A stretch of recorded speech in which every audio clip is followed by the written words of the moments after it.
السلام علیکم۔ گلدستہ حکمت چینل پر ایک اور حکمت بھری سبق آموز کہانی لے کر حاضر ہیں۔ امید ہے کہ آپ کو پسند آئے گی۔ کہانی کا نام ہے سانپ کا زہر۔ ایک بادشاہ کے پاس بولنے والا طوطا تھا۔ طوطا بہت سمجھدار تھا۔ وہ پیاری پیاری باتیں کر کے بادشاہ کا دل بہلاتا تھا۔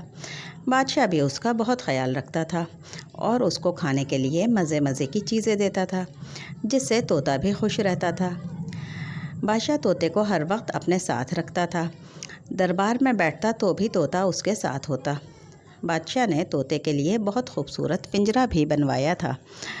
رات کو طوطا پنجرے میں آرام کرتا۔ اسی طرح دن گزر رہے تھے کہ ایک دن بادشاہ نے شکار کا پروگرام بنایا۔ اگلے دن صبح سویرے بادشاہ اپنے کچھ وزیروں اور خادموں کو لے کر روانہ ہوا۔ طوطا بھی بادشاہ کے ساتھ تھا۔ طوطا کبھی بادشاہ کے کندھے پر بیٹھ جاتا اور کبھی اڑنے لگتا۔ جنگل میں پہنچ کر خادموں نے خیمے لگائے اور بادشاہ کچھ ساتھیوں کو لے کر شکار ڈھونڈنے نکلا۔ کافی دیر تک کوئی شکار نہ ملا۔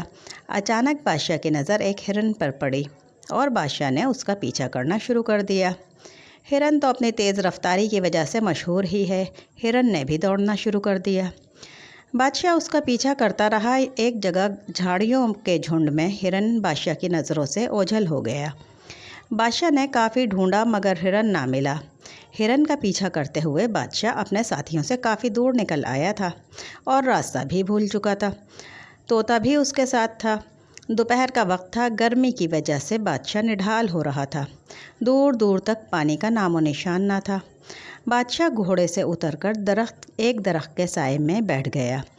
گرمی کی شدت اور پیاس کی زیادتی کی وجہ سے بادشاہ پر نقاہت طاری ہونے لگی اور اس کی آنکھیں بند ہونے لگیں۔ کچھ وقت ایسے ہی گزر گیا کہ اچانک بادشاہ کو محسوس ہوا کہ اس کے سر پر کوئی چیز گری ہے۔ اس نے سر پر ہاتھ پھیرا تو اسے پانی کا قطرہ محسوس ہوا۔ اس نے دیکھا کہ درخت سے قطرہ قطرہ پانی ٹپک رہا ہے۔ بادشاہ کی خوشی کی انتہا نہ رہی۔ اس نے فوراً گھوڑے پر موجود سامان میں سے پیالہ نکالا اور پانی کے قطرے اس میں جمع کرنے لگا۔ طوطا یہ سب دیکھ رہا تھا۔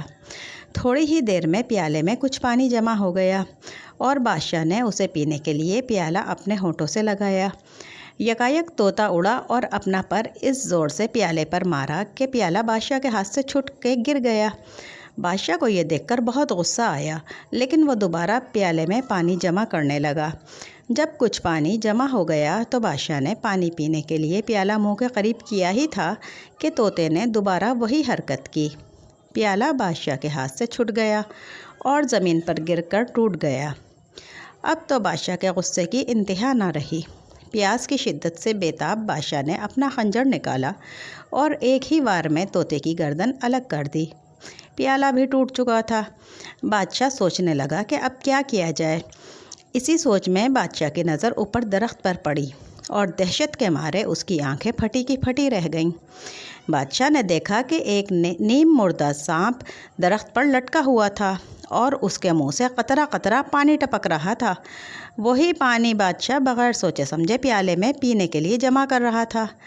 اب بادشاہ کی سمجھ میں آیا کہ طوطا کیوں بار بار پیالے کے پانی کو گرا رہا تھا۔ وہ پانی بادشاہ کو پینے نہیں دے رہا تھا کیونکہ یہ پانی پینے سے فوراً ہی بادشاہ کی موت واقع ہو جاتی۔ اب تو بادشاہ بہت پچھتایا۔ جلد بازی میں کیے گئے فیصلے سے وہ اپنے وفادار پیارے طوطے سے محروم ہو گیا تھا۔ لہٰذا جب بھی کوئی کام کیا جائے تو خوب سوچ بچار کر کے فیصلہ کر کے کرنا چاہیے۔ اور ہماری آج کی کہانی یہاں پر اپنے اختتام کو پہنچی۔ اگر آپ کو ویڈیو پسند آئے تو اس کو لائک کریں اور اپنے فرینڈز کے ساتھ شیئر کریں اور ہمارے چینل کو سبسکرائب کرنا نہ بھولیے گا۔ اللہ حافظ۔